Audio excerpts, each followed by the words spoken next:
mentioned that the question came from Nick Cleveland Stout. Chairman Menendez, I want to ask you, since the Olympics are going on, some questions about a question about China. Before the U.S. Olympians departed for Shanghai, Speaker Nancy Pelosi urged the American athletes to not speak out against the Chinese government's Uyghur genocide and the human rights abuses and forced labor camps filled with the ethnic minority Uyghur Muslims. As a nation founded on the principle of free speech, do you agree with the speaker's approach, even though she was giving that advice because she didn't want to see them get into any trouble with the Chinese? Well, I understand the spirit in which the speaker made the comments. She didn't want to see any of our Olympians hurt by a totalitarian, authoritarian, repressive system.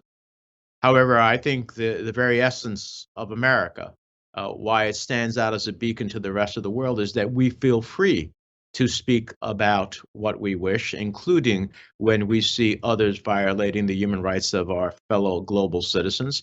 And I certainly would respect the right of any Olympian to do that.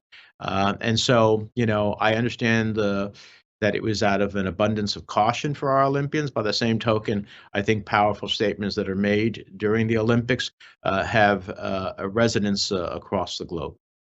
As you know, U.S. diplomats are boycotting the Beijing Olympics, but many are asking if that is enough.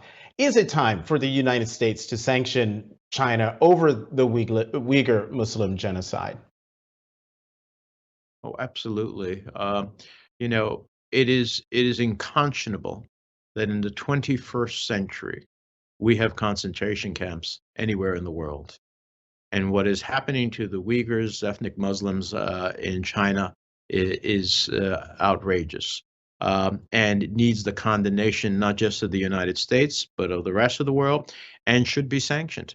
I see no ability to stand up for human rights and democracy in different corners of the globe if you can't stand up for what is happening to the Uyghurs inside of China. So my view is yes. In fact, some of the legislation that passed in the last Congress, at least through the Senate, is now being negotiated out, would do exactly that. And as it relates to both countering China for its human rights violations as well as competing with China.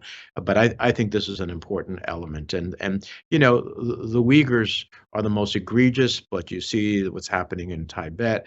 You see what is happening in Hong Kong, the threats to Taiwan. This is a power that thinks that might makes right, and there has to be a consequence for that.